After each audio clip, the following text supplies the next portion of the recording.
Europe के देशों ने अब खुलकर अमेरिका के राष्ट्रपति डोनाल्ड ट्रंप के खिलाफ एक कूटनीतिक विद्रोह कर दिया है। यूरोप के देशों के राष्ट्राध्यक्ष अब खुलकर सार्वजनिक मंचों से डोनाल्ड ट्रंप की आलोचना कर रहे हैं और वो कह रहे हैं कि हम अमेरिका के सामने अब झुकेंगे नहीं।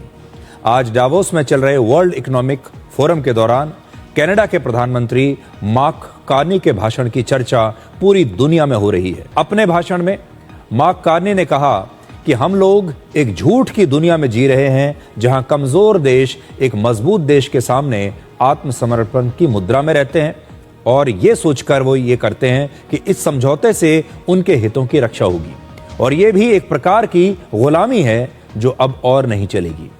संक्षिप्त में आपको इस भाषण की 5 मुख्य बातें बताते हैं। पहला, अमेरिका के दबदबे वाली वैश्विक व्यवस्था अब खत्म हो चुकी है और दुनिया किसी बदलाव की तरफ नहीं बल्कि टूटने की तरफ आगे बढ़ रही है। दूसरा, दुनिया कभी भी पूरी तरह नियमों और अंतर्राष्ट्रीय कानूनों के हिसाब से नहीं चली, यह हमेशा ताकत और हितों के हिसाब से आगे बढ़ती है।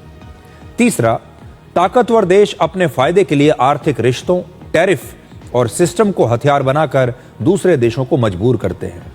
चौथी बात उन्होंने कही, कमजोर देश अक्सर चुप रहकर और ताकतवर देशों से तालमेल बैठाकर ये मान लेते हैं कि इससे उन्हें सुरक्षा मिलेगी, लेकिन ये सुरक्षा नहीं बल्कि धीरे धीरे होने वाली एक गुलामी है।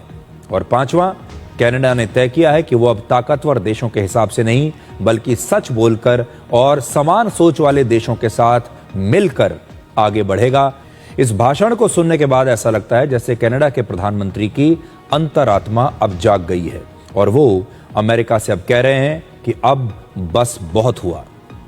डावोस का वर्ल्ड इकोनॉमिक फोरम एक बहुत बड़ा मंच है जहां पर बोली गई एक एक बात पूरी दुनिया तक पहुंचती है और यहां से दुनिया की नई आर्थिक और रणनीतिक नीतियां तय होती हैं। और इस मंच से डोनाल्ड ट्रंप के खिलाफ इस प्रकार का खुला विद्रोह बहुत मायने रखता है।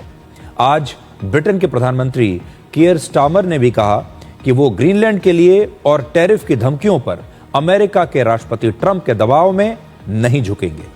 ब्रिटेन अमेरिका का सबसे करीबी सहयोगी है, लेकिन वो भी ग्रीनलैंड के मुद्दे पर डेनमार्क के साथ है और ट्रंप के खिलाफ है।